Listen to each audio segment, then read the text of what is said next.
the way that the industry is going, it's not sustainable. Like, and I don't know for how much longer uh, we're gonna be able to keep at this, but uh, in my mind, none of this is sustainable, and I'd love to just be able to contribute to a more sustainable future. Welcome to Supply Chain Now, the number one voice of supply chain. Join us as we share critical news, key insights, and real supply chain leadership from across the globe, one conversation at a time.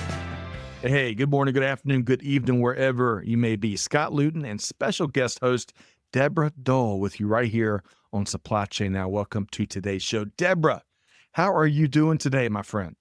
I'm doing great, Scott. As you can hear, I am in an airport. I tried my hardest to avoid this, but I am joining you on the go, but couldn't miss the chance to introduce these students to your listeners today. So I'm really excited for today's episode. I am too. And you know what?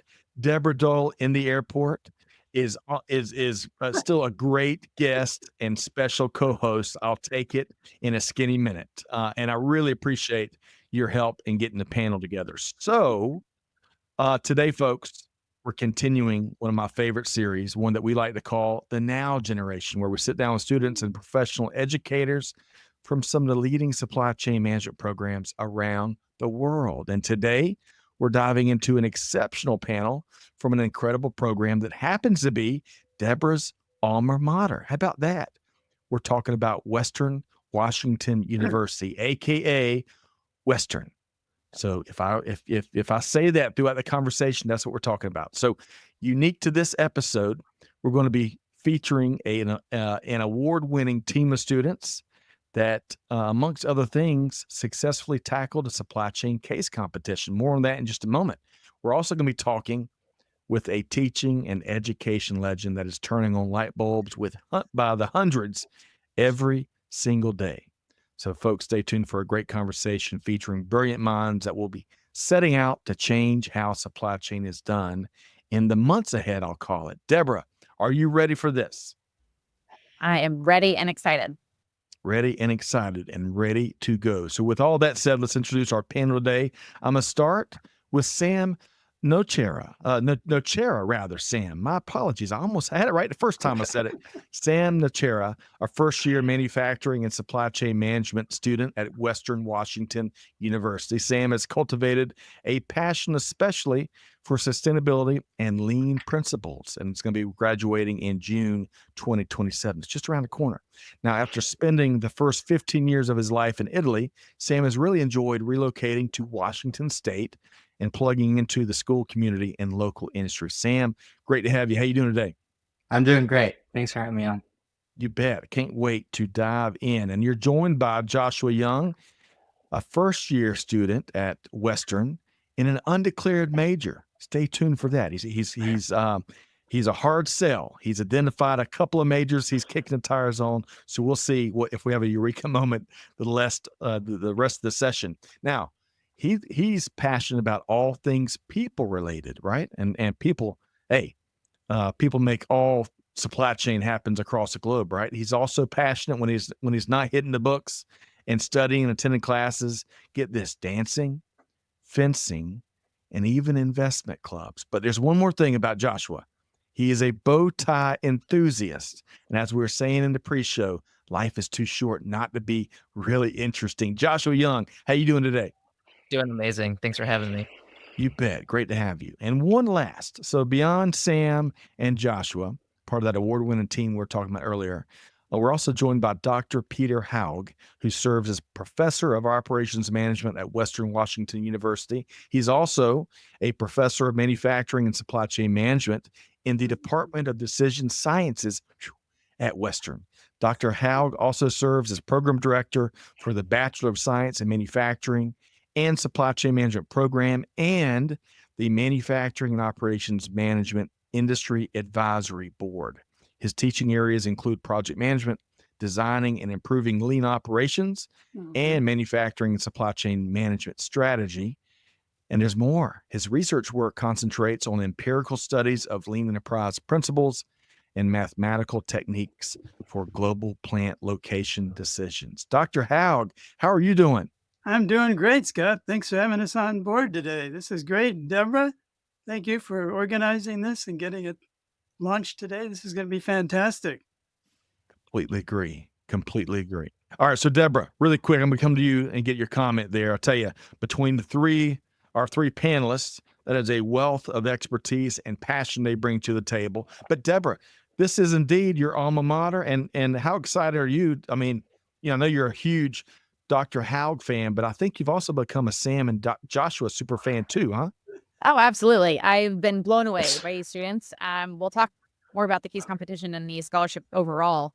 But the fact that first year students won this entire competition is always one of my favorite parts about this scholarship. One of the very, very first time we ever put it on, Dr. Huggle will remember, it was also a young student first year that won our very first scholarship years ago. And such a nice showcase to see what critical thinking and new ideas the students come up with. Oh, well said. Well said. That new perspective, man, the power of new perspective, it cannot be overstated. So, with all that said, let's get to know our panelists a little more because I'm just scratching the surface with how I introduced them. And Sam, I'm going to start with you. So, we learned in the pre-show that you're a fellow big baseball fan. So I've got my Atlanta Braves, and we'll see how this year. We've had a slew of injuries the last couple of years. You're a big Seattle Mariners fan, is that right? That's correct. So who is your favorite Mariner? If you had to pick one, favorite Mariner of all time? Of all time. Well, so I spent the first 15 years of my life in Italy, so I'm still a pretty new fan.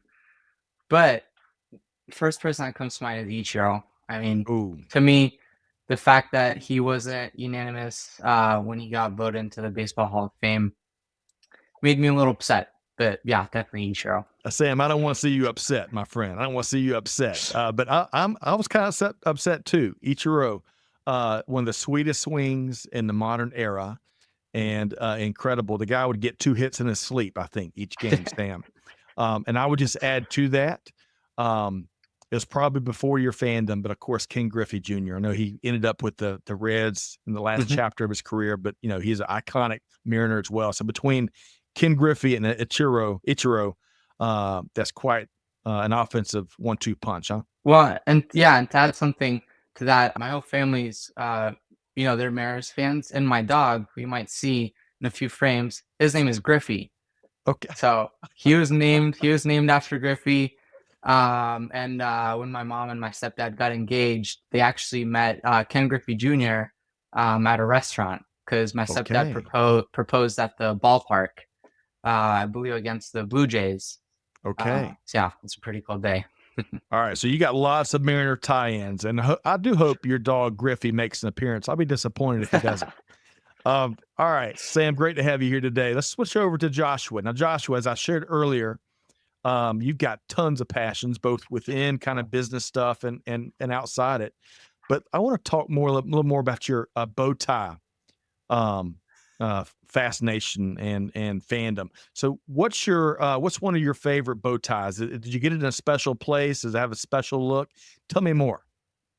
There's a lot of great stories behind a lot of the bow ties. There's a kind of a brotherhood that I'm a part of, and it's like a youth organization that was for leadership that I participate in. And there's been a couple bow ties that I've gotten from there. One of them was from it's covered in flamingos. The organization is called Demolay, and it comes from the last Grand Master of the Knights Templar. His name was Jacques Demolay. Wow. And so we came up with a slogan called "Join the Jacques Flock." And so it was like everyone was a Demolingo. And so it was like a flamingo kind of a theme. And so I have like this flamingo themed bow tie. And then there's another bow tie that I got kind of from a related organization from going to like a state level like convention. And then they were like, and like there was like this crowd of like 300 people or something like that. And they're like, okay, do we have any bow tie fans in the house? And I was like, of course, I'm raising my hand. And they were like, all right, we're gonna have a bow tie tying competition and to see who can tie it the fastest. And I was like, oh, I got this on lock. This is like, no question. And so I was like one of the 3 people that they called up on stage. And I don't normally get stage fright, but I couldn't even remember the first step of tying a bow tie once I was up there. And so I totally was just not remembering until it was over. And then when I tied it, I was just like like done in a second. And so it was like if I had done that speed during the competition, I probably Right. could have won it. But But at the very least, I got the bow tie for free. So it was well, it's a great bow tie and it's a great story for me. so Joshua, I appreciate you sharing. And for folks out there in our audience, if you've never tied a bow tie, it is difficult. It is really difficult. Mhm. And I tell you, for that stretch, Joshua, that I wore one way back in college, way back in the 1920s, it feels like. You Um, used the clip on, didn't you? well, how did you know? But also, also relied on muscle memory. And I don't have that muscle memory anymore. So I completely get it. And I'm looking forward to seeing one of your many bow ties. And I love the flamingo tie in as well. Good stuff. You can have maybe a book written on the story behind each of those. Maybe that'll be an Amazon bestseller. We'll see. All right. So Joshua, great to have you as well. Looking forward to your perspective. All right. So Deborah, between Sam and the Mariners, of course, the dog Griffey, which I'm hoping makes an appearance, and Joshua, I tell you, he said he was passionate about bow ties. He illustrated that here. It's important that what they're describing, in my ears at least, describes a healthy work-life balance that is so important in supply chain and elsewhere. But your thoughts, They're Deborah? demonstrating the behavior that I should follow myself. Healthy work-life balance is important. And shoot, I wish I had a little bit more of that myself these days. But both are fantastic. Both happily don't involve screens. I find it's often a challenge to find something that's not as. I like to read books, but anymore I put them on my Kindle on my phone, which doesn't get me off of screen time. So anything I can think of that doesn't involve screen. So playing with training dogs, watching sports if you're in person, that counts. And certainly gathering up bow ties, Right. learning to tie bow ties. So I'm taking good inspiration from these two today to really examine my life and figure out how I can have non-screen time during my week.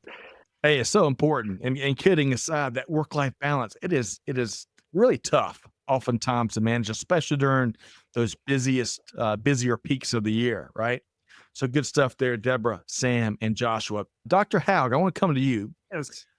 because we have something in common. I think I have something in common with all of y'all, All right. for the matter of fact. But I hear, because Deborah prepped me well, I hear you've got a passion for military logistics. I want to know, confirm that for us, and if it's correct, where did that originate?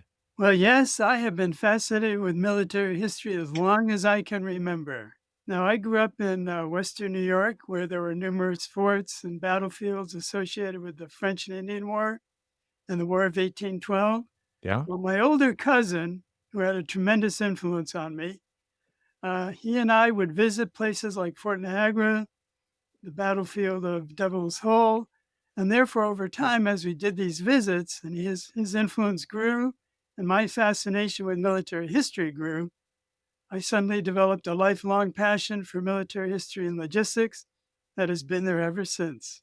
So, Dr. Haug, Deborah also gave me a little tip because you know this day in military history each and every day. So, what's the one for today? Today, March 24th, 1944, Germany, Stalag Luft 3, 78 Allied prisoners of war escape by tunneling out of the prisoner of war camp. Unfortunately, 50 are captured and executed by the Gestapo. Oh my gosh. 25 are captured and returned to prisoner of war camps. Only 3 made it back to England. Wow. Now, this may date myself, but of course, that story was the story behind the great movie, The Great Escape. Ooh. So that happened today in 1944. Wow. I love that. I hate to call it trivia because it's not trivia, right? I mean, we're talking about loss of life. We're talking about World War II. We're talking about, people fighting to get out of being imprisoned. But I love the factoids that are so easily, unfortunately, forgotten. And do you start every class with this day in military history? I start every class with the military history moment. It gives me Love that. about a couple of minutes for everybody to settle into their seats, hear a story. Sometimes I feel the news is pretty bad. Mm. People may get depressed, but I try to at least educate them that is history. People died for the way we live today. Yes, man, Dr. Haug. And one on a much lighter note, when it comes to military logistics, of course, it didn't start. It's been around since the beginning of time, but the Berlin airlift was a aspect of military logistics history that I became closely related with. We had to learn about it in the Air Force way back in the day. And Dr. Haug, I bet that's been on your radar too, huh? Oh, yeah. I've studied pretty much every period of military history. Okay. All right. And Deborah, I believe him. And I know you've seen him in action. So I want to get Deborah to check in before we learn more about his background and, of course, his passion for educating others. Deborah, you came to really admire Dr. Haug and comment on what we've heard already from his passion for military It's absolutely logistics. true. And I ask him every time I see him, even if it's not class. He has a beautiful slide that he opens class with. And I ask him at some point. So sometimes I do, we get to talking and actually catching up, talking to each other. So it takes me a little bit to remember to say, what happened today? And then sometimes it's a struggle. He'll say, "Ooh, gosh, there's a couple options I could choose from." But inevitably, we get a story like the one he's had, which is just such a marvelous amount of information in his mind that he's able to share and create joy for all of us. Oh, well said, Deborah. And I'm gonna go learn. I'm gonna go look up The Great Escape, the movie you referenced, Dr. Howard. But Oh, that great story, movie. yeah, I'm gonna have to go do some Wikipedian. All right. So Sam, Joshua, and Deborah, hang on for just a second. I want to get a little bit more of the Dr. Haug story. So tell us if you would. So Dr. Haug, you talked about growing up in upstate New York, if Mhm. I heard that right, and eventually you found yourself out in beautiful Washington State. Tell us a little more about your background and, of course, your passion for educating others. Okay, well, after getting a master's degree in military history, so I actually got a bachelor's in history and then a master's in military history. I Hmm. was talking with my advisor, John Lynn, and he suddenly gave me three caveats that I had to be concerned about. One, he said, it's going to take you 6 years to get a PhD in military history. Two, you can have about a 5% chance of getting a job teaching military history. Let's say you get one of those, you get your PhD and you get one of those rare jobs. Now, this is many years ago. You earn about $13,000. Well, it took me about 3 seconds to realize that prospects for an academic career in teaching military history were pretty dire. So therefore, I decided to get an MBA degree, getting smart finally, which I Yeah. did at the College of William and Mary. And while talking with faculty there, they said, why don't you get a PhD in business? And I said, well, I've heard about PhDs. No, military history is totally different. A PhD in business is going to be far superior to what you could do in military history. So I said, okay, I'll consider that option. Well, before going on to get a doctoral degree, I decided to spend 2 years overseas. So Okay. I went and got a Master of Philosophy and Business Studies at Edinburgh University in Scotland. And then when I came back to the US, I decided, I think operations management will be my primary area of study. And so I decided to apply and complete a PhD, which I did at the University of Washington in Seattle. So having got my PhD, I then taught at Indiana University for just 1 year because my love of hiking and the outdoors resulted in me returning back to the Pacific Northwest. And lo and behold, I was so lucky. There was a position at Western, and I was hired by Western Washington University. And here you go, 1986. So you've been a fixture there since the mid '80s. Is that right, Dr. Haug? Yes, very much a fixture. And it sounds it sounds like you've kind of had your cake and eat it too, because from what if I'm following along, and correct me if I'm wrong, but the great advice you had about majoring more on the business side, that's provided a great career while allowing you to continue to study your passion in military logistics while being able to enjoy the outdoors and the Mhm. beautiful scenery up there in the northwestern part of the country. Is that so? It looks like you won on all accounts, huh? Well, yeah, I mean, I looked throughout my entire academic career. You brought about, I love the word passion because my passion and the rewards that I've derived from my position here at Western really come from working with young people and industry leaders to develop Mm. the talent that can immediately benefit a supply chain organization, but while also offering and supporting very impressive career opportunities for my students. So it's incredible the effect that we can have on our students and watch them go out and start their careers and then progress in life and success, both in business and personally. Wow. Dr. Haug, this is my first time meeting you, but I felt that passion and dedication and that response way over here in the Atlanta area. Deborah, give us an anecdote or so about what you've seen with Dr. Haug in action, pursuing his passion of helping those light bulbs go off. It's been so fun to be a student of Dr. Haug's and then also be a participant in the advisory board when I'm able to be there in person and just to be a friend and sponsor of the program. You asked about, how we saw this passion come alive as students. And then since then, Dr. Haug takes care that students are employable. And it doesn't necessarily mean box checking. It means helping people to truly understand and grasp the concepts we hear about. So we'll learn about it in the classroom. Of course, he does a great job having pictures of real factories and real supply chains. And then importantly, he takes students on field trips. And that really solidified for me what these concepts mean in real life. And nothing beats going to Gemba. Nothing beats, sitting and seeing with your own 2 eyes. And he's so passionate about that actually once a year, the advisory board meets at a business and is also able to take part in the tour, which is so fun because, as professionals, we don't often get to be able to go out and see the factories like we used to. And so he really aims to help Right. students understand what they're being taught and be able to go and add value then to the businesses that they join. Oh, Deborah, I love it. I love it. I love where you started, making students more employable. So, quick Mhm. comment. So, Sam, let's circle back to you. Sam, as you heard Deborah describe Dr. Haug's approach there, which one of those things really resonated that you've seen firsthand? Let's see, employable, reality, practical. We talked about going to the Gemba, which really helps us all learn. I think when we can see and touch and ask and talk about. Sam, what have you seen and appreciated?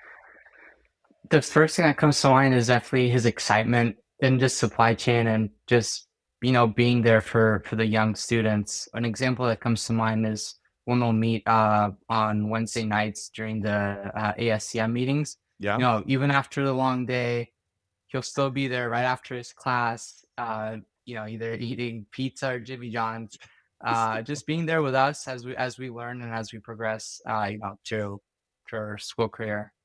Love that, Sam. And now we're getting to the good stuff, Dr. Haug. Okay, so you're a fellow pizza aficionado. Joshua, what Oh, else yeah. would you add that you've really appreciated from what you've seen of Dr. Haug? Yeah, so I've had very limited, experience with Dr. Haug. I've probably talked to him on a total of, 6 different days. Okay. But we did get to sit by each other at, the scholarship dinner, which was great, and in just sitting next to him for the hour or 2 or maybe 3 that we were there, Mhm. um, I got to see that he was very passionate about the stories that he got to share and, the opportunities he was involved with. But he wasn't just sharing them because he wanted to talk about himself, he was sharing because it was, connecting with us, and he wanted to hear about us, and so Mm. it was really just a when he says he talks about the word passion and he likes that word, you can tell because he delivers his stories and his interaction with others Mhm. as if he's passionate about them and, like, the success of, the next generation, so Mm. I definitely say passion is a good word to describe Peter Haug. It seems like it, Thank you, and John. I'm at way out here, but I look forward to sitting beside you at a future dinner, Dr. Haug, and seeing. I bet you're the mayor in those sessions is kind of the Well, scene that I'm picking up on. All right, so Dr. Haug, Joshua, Sam, Deborah, really appreciate the opportunity to get to know each of you all a little better. Of course, Deborah's an old friend and a wonderful regular interviewee. Is that a right word, Deborah? We're gonna go with it. And co-host here. But Sam and Joshua and Dr. Haug, great to see y'all. Let's talk about this available to promise case competition. Okay. I'd like to start with learning a little bit more about the overall competition first. And what I'd love to do is get Sam and Joshua to kind of share a little bit. And before we get to y'all's solution, I'll probably get Deborah and Dr. Haug to add a little bit more color commentary on what they saw related to the competition. So, Sam, tell us about the overall available to promise case competition. Yeah. So it all started with Dr. Haug actually introducing it during the Wednesday meetings that I was talking about earlier.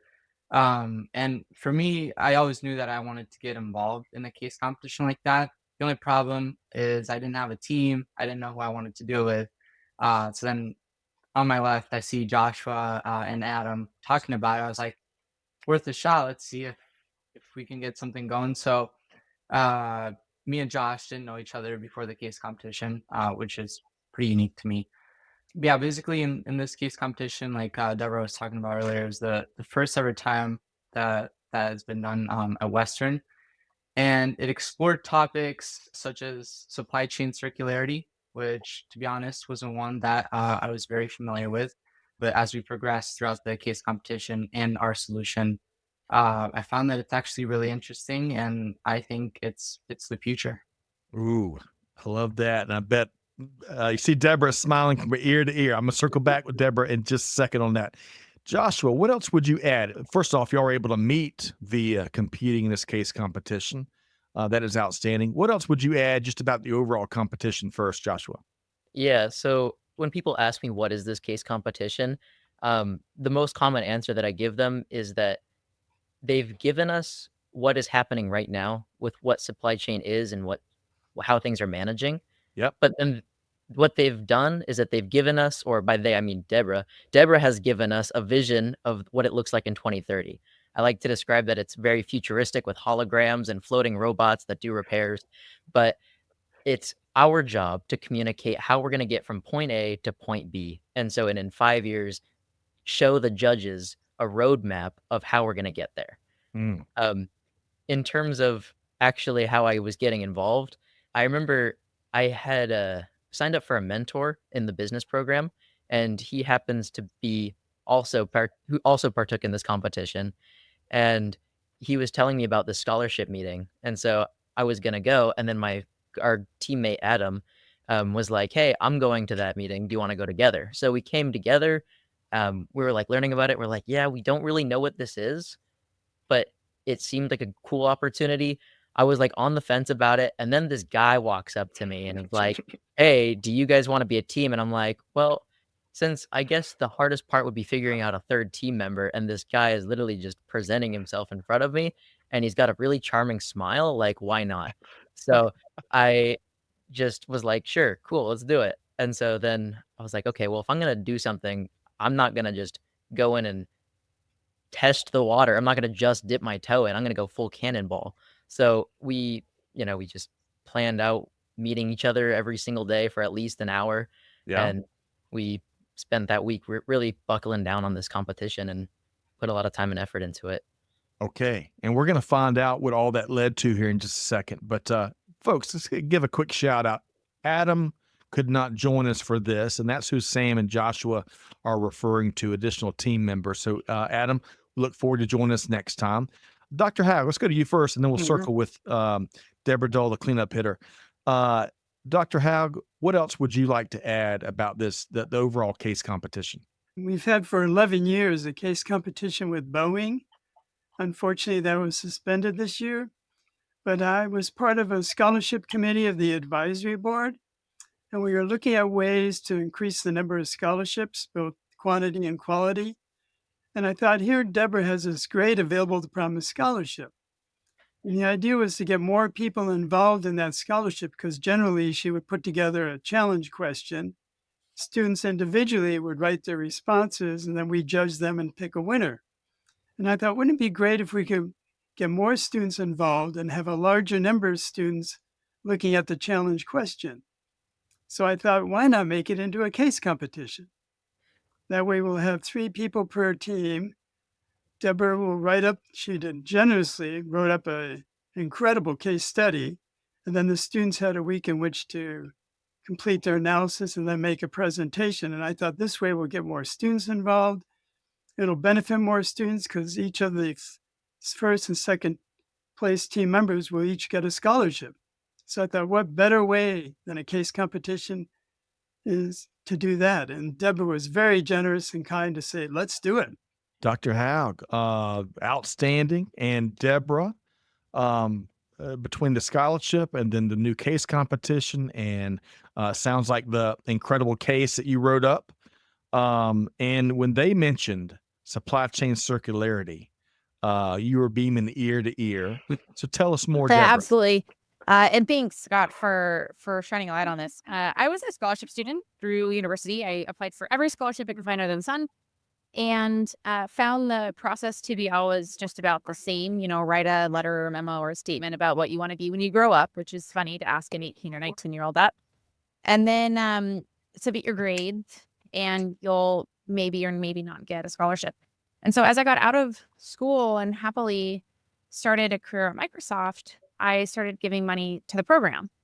And a wonderful woman encouraged me to give just a little bit more than I was already giving, and I could make a scholarship. And my question was, can I name it? So it's, a nice supply chain joke, available to promise. How many funds are available to promise this year? And I really wanted it to be closer to industry. So something that's happening, current events. And I never ask for grades. And so it's a space for students who sometimes work a couple of jobs and may not have as much time in their week to dedicate to studies, but they're learning the content, they understand how to apply it, and they can showcase it through their scholarship. So over the years, and huge thanks to Dr. Haug for being my partner in this and making it actually possible to do. But every year, it's one of my favorite parts of the year is to see what the students come up with, and then we go to dinner and usually debate over the winner. In this case, we got to bring the students with us to dinner, which was a really fun twist. And so, as he said, this is the first time we've turned it into a case competition. I hope we do it again like this. It's just more in depth to have the students work together with each other. And really impressed with some of the ideas that were presented in a very short period of time. We were not generous with presentation slots. I think they only had 10 minutes to give us the results, which is not a lot of time. So absolutely delighted. It is about a future where we repair more than we build new, 2030. It's actually a section of, I finished a book with Kogan Page out of London, and have a little fictional vignette at the beginning of every section. My original vignettes were not so little. Okay. And so I pulled that concept out and created this day in the life of somebody in 2030 working at supply chain. And that became the basis for this case competition, which I think was a lot of fun. And really quick question, Deborah. If folks out there listening or viewing, wherever they may be, and they'd love to do a case competition and could use some benchmarking help, or is that you welcome that I would love opportunity? to. If you thinking about giving money to a scholarship, if you have any inkling and wanting to do anything, please do reach out. What's very odd, Scott, for a couple of years, we had one of my coworkers come and be on the selection committee, and she said that some larger supply chain programs, it's actually kind of difficult to become a donor because they set their minimum threshold at $20 or $40 or $50,000 in a year. And happily, Western will take checks of all sizes. So if you want to give to a program and see the delight on a student's face, then definitely consider a variety of programs, community colleges, where your money is going to go really far. But I would welcome the opportunity to well stand.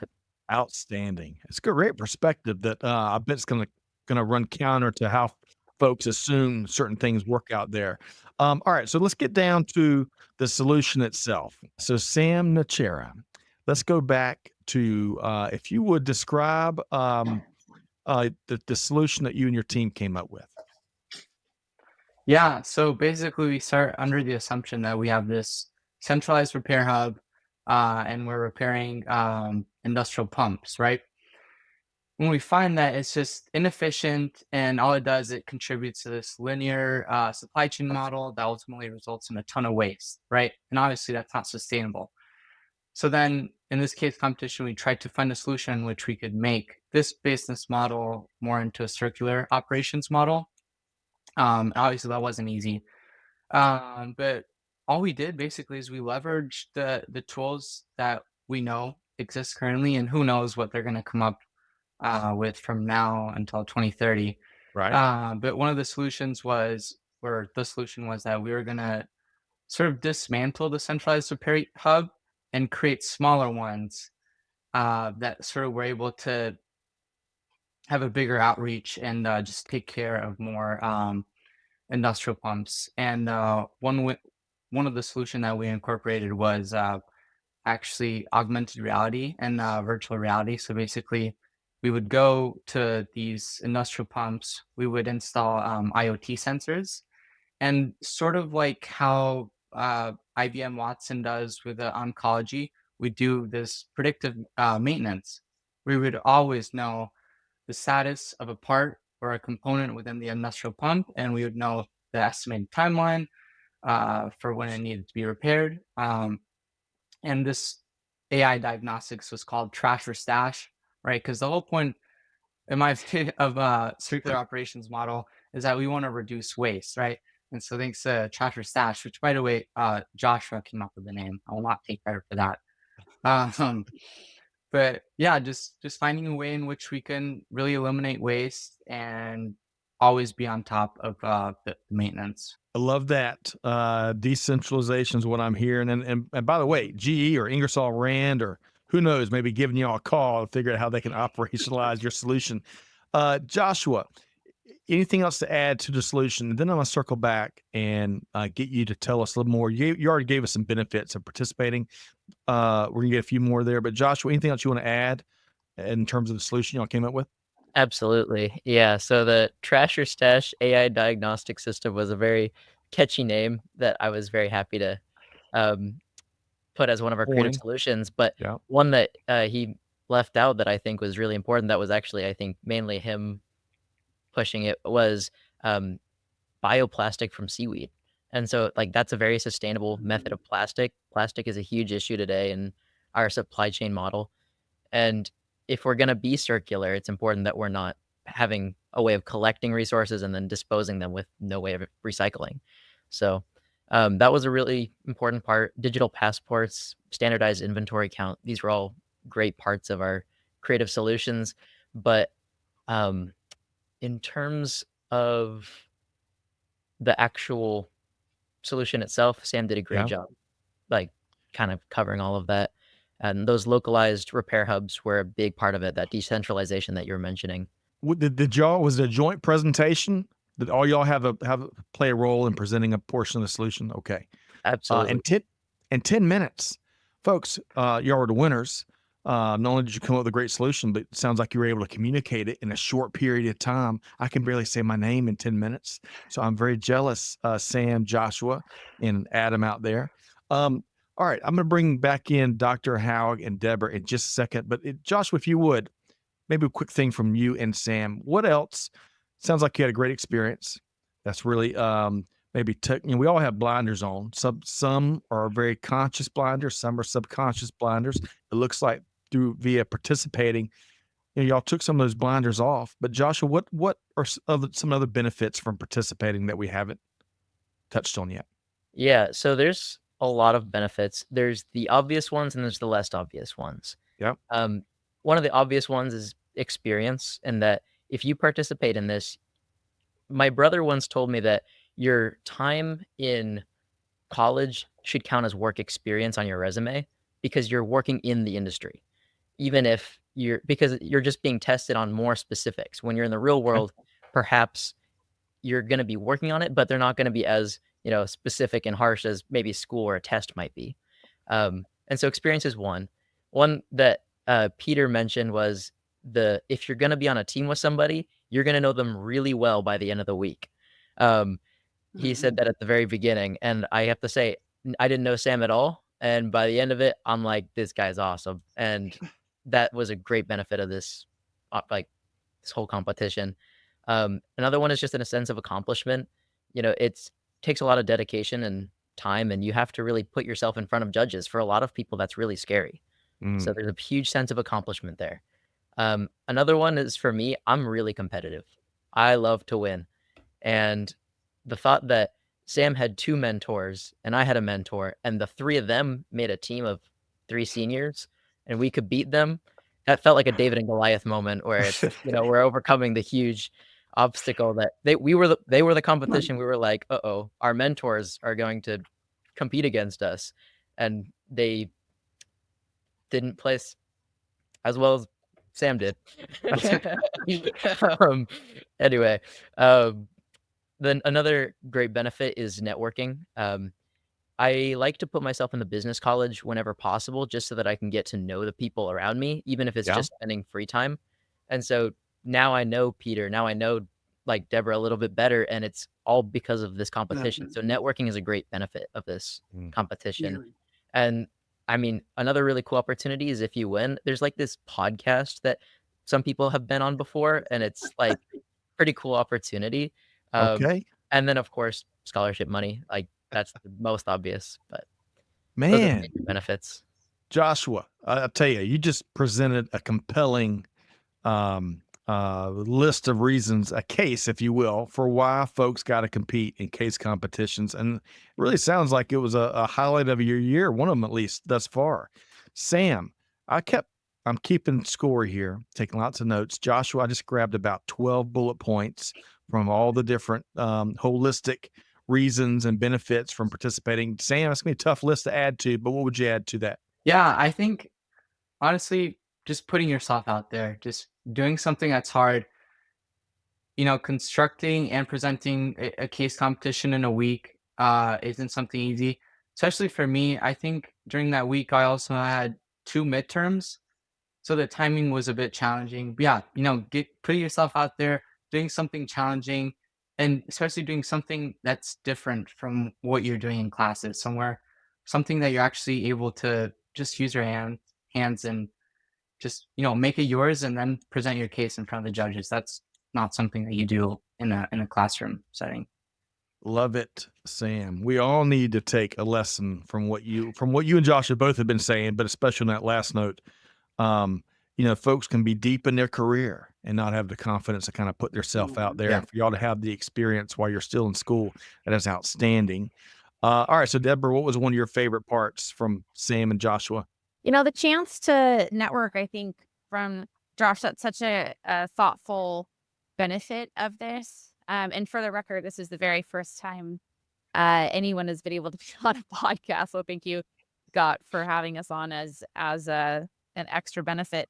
But to be able to meet students in the program, because Josh, you are going to be a supply chain major, so this is going to be your program, and to spend more time with the other judges at dinner, and have a chance. I love that it's the first and second teams were mentor mentee, and I talk a lot about the value of reverse mentorship, of finding somebody. If you're 20 years in your career, find somebody who's just 2 or 3 years into their career, and take it seriously and be genuine and asking for help and mentorship and guidance, and you'll have a completely different perspective than what you would have otherwise had.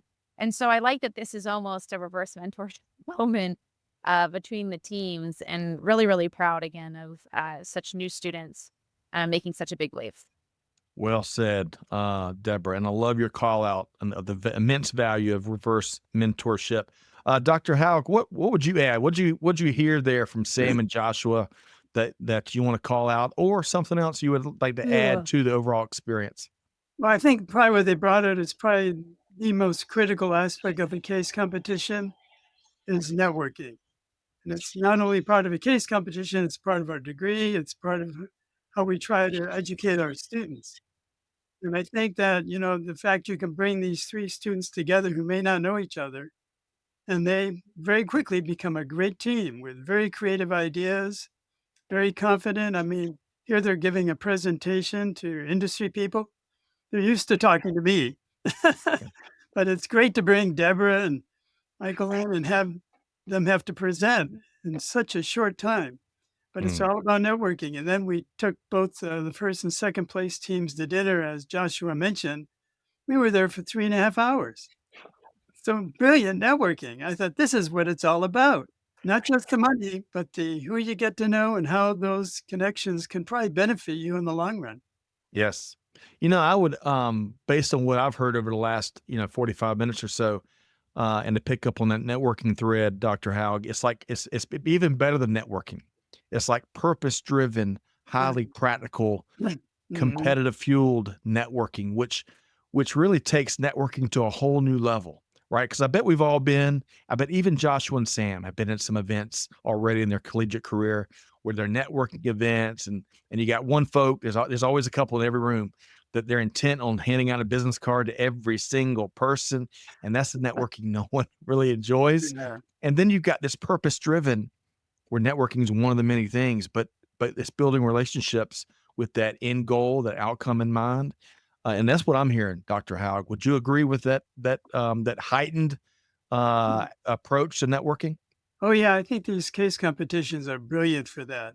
I mean, I was so glad Deborah wanted to support it and wrote, as I said, she wrote such a challenging but brilliant case. And it's something that, we can use Harvard cases, but this is something that one of our advisory board members has done that exactly challenges the students to apply what they've been learning in class. So Mm. definitely. Oh, the age old battle of applying what we've learned and operationalizing it, right? All right, so let's stick with Dr. Haug here for a second. I hate to leave the case competition, but for the sake of time, there's some other things I want to get y'all to address too. And by the way, to all you listeners and viewers out there, if this case competition appeals to you and your school or your alma mater, you name it, reach out to Deborah Dull or Dr. Haug, I bet, and they'll share some really cool best practices. So, Dr. Haug, share more information, if you would, on the Bachelor of Science in Manufacturing and Supply Chain Management at Western. Okay. Well, as you already know, many years ago, at a time many moments ago, Mark Springer and I joined Western Washington University, and I've always thought of education as a value stream. You've got your material, the students coming in. We try to add value so they can go into industry, and hopefully industry is getting a product that they can benefit from. So we started building a lot of networks with industry executives down in the greater Seattle area. But we weren't finding a lot of our colleagues valuing those interactions. So I said, we need to really make it more systematic. So what I did is I wrote a manual on designing and operating advisory boards. Okay. And so what we did is on December 20th, 1989, we launched the Operations Management Advisory Board with 15 companies. Now, those companies sort of surprised Mark and I very quickly because they said, we can support you with speakers and tours and internships, but we think you need much more. We want to design an entirely new undergraduate degree with some innovative components to it. And I like to use the analogy of basically what we did is we took a blank sheet of paper, spent about a year with the board saying, what do you want students to know? What topics, skills, techniques do they need to know to be effective in your organization? And then Mark and I took that list and put together the curriculum. So it has quite a few unique ideas together. First of all, the MSCM degree has a comprehensive operations management curriculum foundation. So we offer courses in project management, ERP, ESG, logistics, procurement, and lean. Second, we integrated manufacturing engineering technology courses into our curriculum. So students learn about materials, processes, and computer-aided design. Then probably the thing that is most significant about our degree. Way back then, 30 years ago, the advisory board said, we want every student to have practical industry experience. So we said, okay, we'll make sure they have internships. Now the advisory board said 3 internships. We go 3 internships. We want 1 internship to be where they actually work building product, 2 where they work on projects, and 3 where they actually supervise. Well, we had to say to the board, great idea, but we think the students want to graduate. So we backed it down to 2 summer internships. 800 hours of work experience. Wow. Little did we know how unique that design of the internships would be to our degree. No other department within the College of Business and Economics requires internships. We're still alone. And so a lot of supply chain programs across the country want their students to have internships, but very few require them. We not only have the one, we have two. Then a fourth factor was the advisory board said, we're going to hire these quality interns, right? And we want to make sure they're high quality. Yep. So they said, we want the grade point average in the 9 foundation courses for a student to be admitted to be a 3.0, a B average, which is quite a bit higher than any other program in the college. Finally, you look at the integration of this engineering, business, operations management courses with 6 months of work experience. We had said it has to be a Bachelor of Science. Fortunately, we got the college to agree to that, so we became the Bachelor of Science in Manufacturing and Supply Chain Management, formally approved on September 16th, 1993. This is my history speaking. But today, the MSCM program is now ranked number 13 in the Gardner Survey of Undergraduate Supply Chain Programs and is also designated by the university as a STEM program. And right now, currently, we have about 60 MSCM majors. So the Gardner ranking has started to attract some attention, which is impressive. Our little program at Western Washington University got number 13. We moved up from 18 in 2022 to 13 in 2024. So now the future lies ahead. Who knows where we'll be next time? Well, I got a good idea, Dr. Haug, and I'm not even a futurist, but I see continued upward mobility.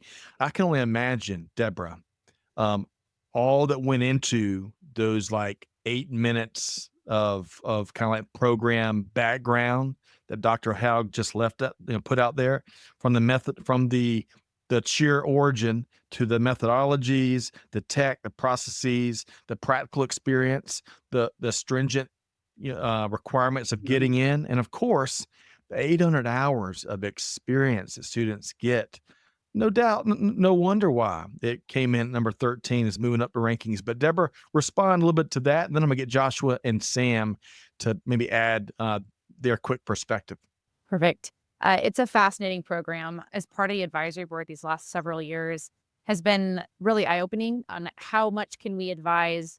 It's an advisory board. We don't have, power. We can't go and make any demands or make program changes, but the level of depth in conversation, the debates that we have as a board, really for the students' best interest, and also so that they can stick around and contribute to the industry that's in Washington State, which is a lot when you start thinking about who's in Washington, from Boeing and the ecosystem around the industrial world, and Genie and Microsoft and Amazon, Starbucks, and they've all contributed to the program over the years. And so it's a really unique little cushion up in the upper left corner of the United States, to have such a high quality program, small but mighty. And then the students are known. So Western holds their own against the best of the best of the best in the hiring processes. When I came out, it was really intimidating to interview against really these very polished business students from the other side of the country. Right. But shoot, they taught us really well, and we were able to succeed not only through the interviews, but of course, when we get in. And so we've got good credibility in all these businesses I mentioned. And that's why our program continues to get more hires, and why sometimes we get into these businesses and then they come and join the advisory board. So it's happened flipped sometimes, that they say, what is this program that's at Western Washington? How do these amazing students keep coming out of this program? So they come and learn more, and then they continue to be involved through different jobs or different titles and so forth. Outstanding. And all of that is my hunch is all of that you wish more supply chain leaders knew about Western's program or the university in general. Is that right, Deborah? Okay. That's what That's I thought. right. It's an interesting program. It's a 13,000 student university with no football team and no Greek system. So when you think about the combination that you've got there, almost fully undergrad, it's a really unique student that self-selects into that environment when we have two big football schools that are alternatives. Yep. And so I find a Western student is a very, very unique student, very positively unique. And powerful and ready to move mountains is what I'm hearing. After Deborah and Dr. Haug shared more about the program, Joshua and Sam, we got a couple final questions for y'all here. And then, of course, we're going to make sure folks know how to connect with all four of y'all. But Joshua, circle back to you. Give us your perspective. One of the things you like about, of course, not the program yet because you're still undeclared, although we hope to close the deal soon and get you into the as a fellow supply chain Jedi. But what's one thing about the university or any element that Dr. Howe was kind of sharing about the program that you see in other majors? Give us one of your favorite things about being a Western student. Yeah, specifically with this program, one thing that I like is that it's kind of a tight-knit community. It seems like if you're in a very popular major at a very populated university, you're just one of the fish in the sea, one of the people that's just going to be another number going through the system. But in this program, because it's smaller and because it's like they're trying really hard to give really good quality, um, you're kind of more of a valuable part of the program. And like I especially feel that way because people like Peter and Deborah are trying as hard as they can, to get me a part of this because I'm not just going to be one more person. I'm going to be another kind of valuable part. Yeah. In terms of just being a Western student, the I mean, the campus life itself is really amazing. It's truly like out in nature, and you're always kind of surrounded by a community. Uh, One of my passions is people, and so my thought is if I go to a university filled with 16,000 people, my close circles and my network is only limited by my own abilities, essentially. And Mm, so if I have the ability to network, when you have 16,000 people to pull from, you can pick the best. I'm with you. Oh man. All right. So Joshua, we're gonna see. We're gonna see if that deal gets closed. But kidding aside, I love how you describe the campus, the community, and the connectivity of the student body. I guess for lack of a better phrase. But good stuff there, Joshua. Now, Sam. Same question to you, but you, of course, are part of this program that we've heard so much about from Deborah and Dr. Haug and this whole conversation. What's one thing that maybe we hadn't touched on that's one of your favorite parts? Yeah, definitely the mentorship. As soon as you enter in the program, you get a ton of emails saying you're appointed one industry mentor and one student mentor, which is super valuable because, anytime you have a question, you know exactly who to ask. But on a broader scope, like Joshua was saying, this is an incredibly tight knit group.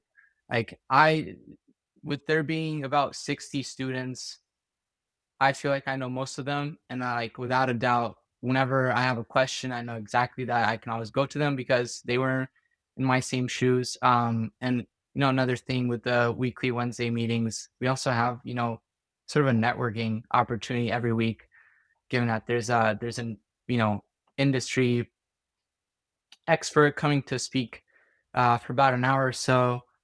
Um, yeah, I mean, I genuinely believe this is the best program at Western. Uh, I'm very fortunate to be able to be a part of it. Okay. And these Wednesday meetings, I have to learn more. They're not just meetings, they're tons of value and good food Yeah. and leadership development opportunities. Good stuff. It's not just another meeting.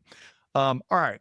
So, Sam and Joshua, we're going to have a fast and furious finish here. It's not a fair question to some extent because we really need a lot more time to dive into some of the change, some of the opportunities you see out there, and some of the change you want to drive. But, Joshua, you've got an undefined career path in front of you. We know some of your leanings. When it comes to industry in general, right? Just general business. What is one big impact you want to make out there and why? Yeah, so when I thought about where I wanted to go more into a leadership path.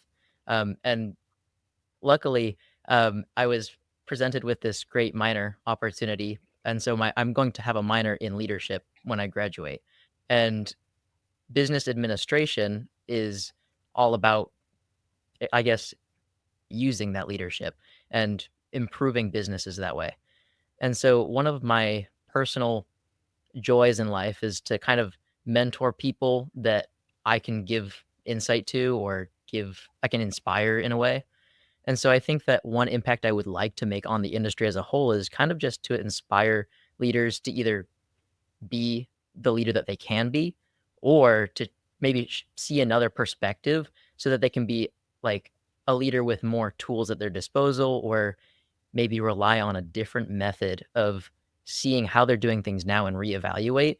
And so that way there's kind of more equity and inclusion and belonging and community within businesses.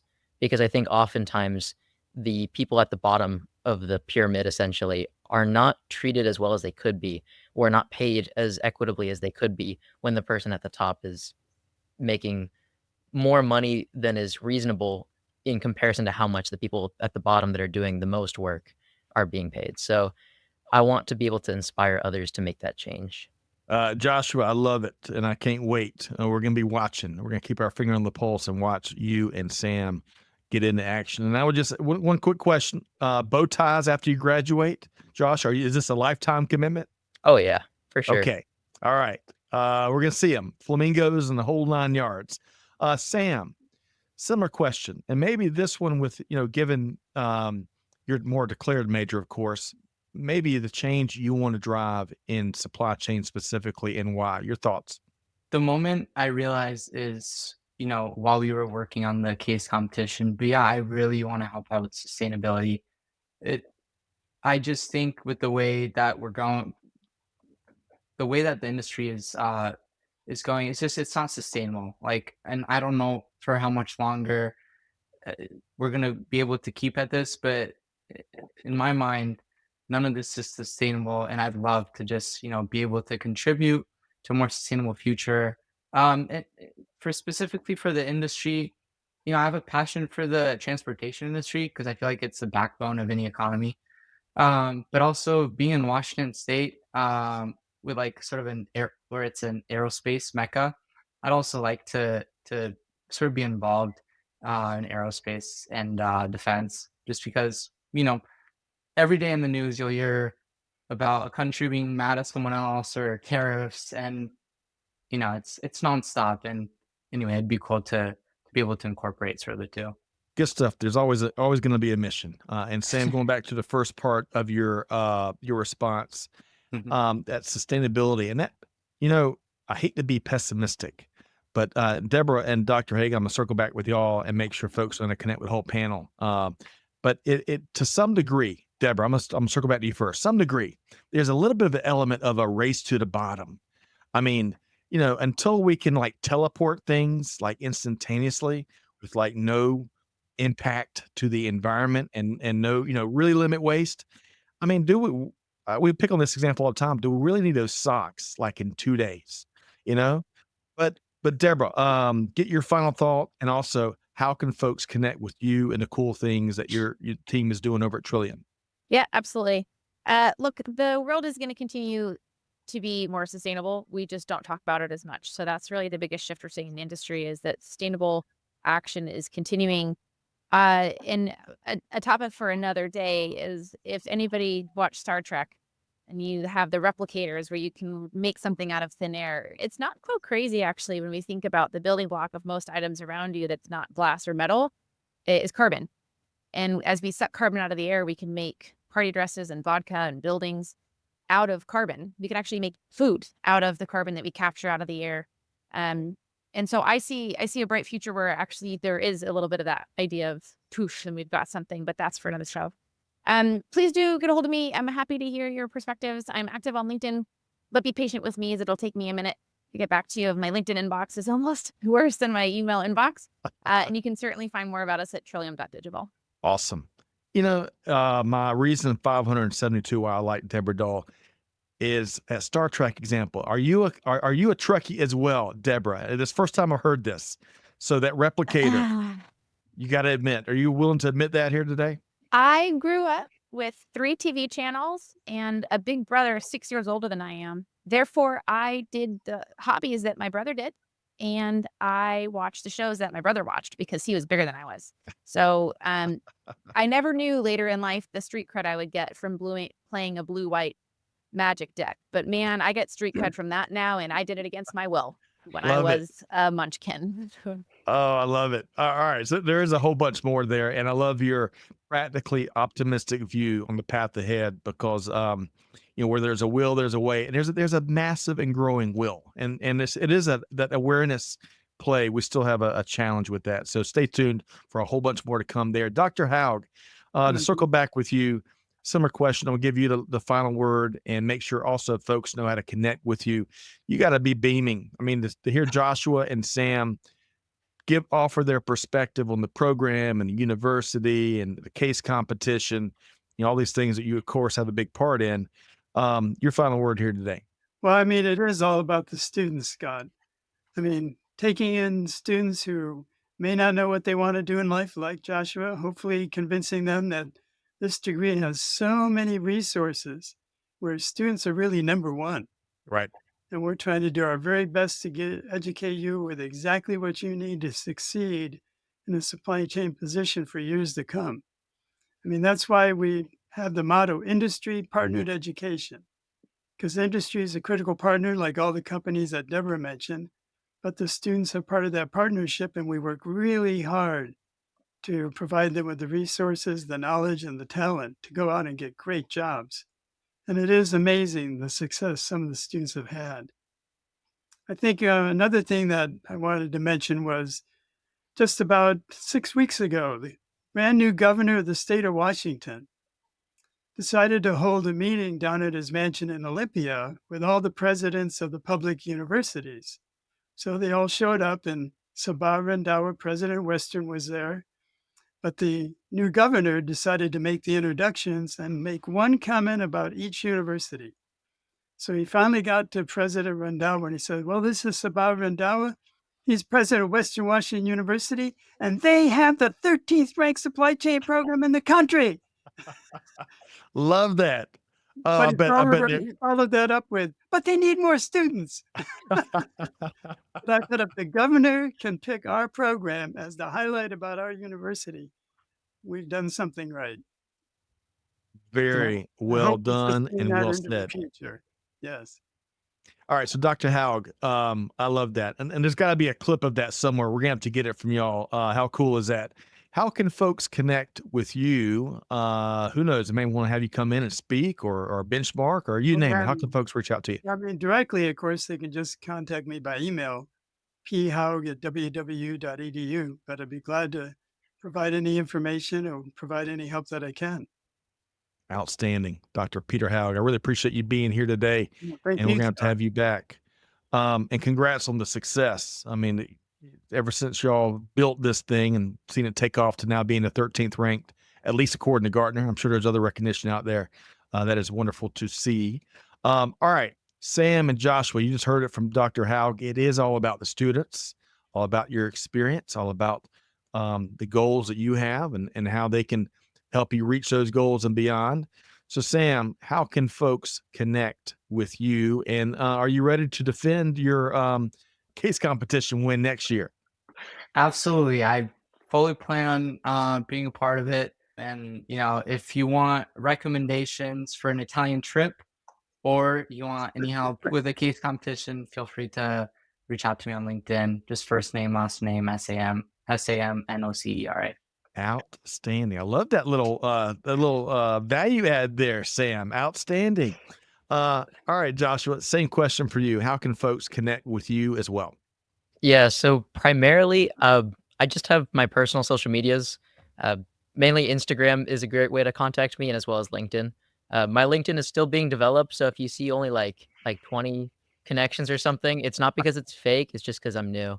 So Hey, I appreciate that transparency and that authenticity. Some days, Deborah, I wish I was newer to LinkedIn because, man, that LinkedIn inbox is no joke, is it?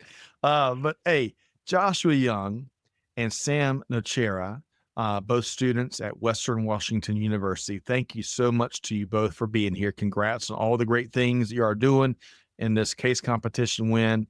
Big shout out again to Adam, who couldn't join us here today. We'll have them next time. Dr. Peter Haug with Western Washington University. I really appreciate your not all that you do, but also the vision you and your colleague had way back in the day. And gosh, to see where it's gone. So really appreciate you being here, Dr. Haug. No, thank you, Scott. This is You bet. a great event. We really appreciate you taking the time and allowing us to come and be with you today. Vice versa, made our day. And Deborah Dull, I'll tell you, you're moving up the charts of all-time appearances here at Supply Chain Now, and we're very thankful. Really appreciate you facilitating this conversation with these bright leaders from your alma mater. And I also appreciate your very tangible giving forward to Western, but also challenging others out there that maybe hadn't thought about the different ways they can help give forward at their schools of choice. But appreciate you being here today, Deborah. Thanks, Scott. Always a pleasure. And I would love to gain and retain most frequently guested guest on your show. Hey, you're shooting up the charts just like Western's shooting up those Gartner charts. So I look forward to featuring you again here real soon. To all of our audience out there, whether you tuned in and watched us or you listened to us, you name it, gosh, hopefully you've got 7 pages of notes like I do from what our panels have shared, because there's a way that we can act in our own neck of the woods and help make this happen and really help students and the now and the future generations that come along that's going to make the global supply chain, global business even better. So, but we got to act, right? We got to take a note out of Deborah Dull's book and Dr. Haug's book. And it's all about deeds, not words, with that said. So hopefully you enjoy this episode as much as I have. Big thanks to our entire panel, Sam, Joshua, Dr. Haug, and Deborah. Folks, stay tuned as we continue all sorts of podcasts coming through the rest of 2025. Keep the feedback coming. I'll tell you, feedback is a blessing, so keep it coming. And with all of that said, on behalf of the entire team here at Supply Chain Now, Scott Luton challenging you, do good, give forward, be the change that's needed, and we'll see you next time right back here on Supply Chain Now. Thanks, everybody. Join the Supply Chain Now community for more supply chain perspectives, news, and innovation. Check out supplychainnow.com, subscribe to Supply Chain Now on YouTube, and follow and listen to Supply Chain Now wherever you get your podcasts.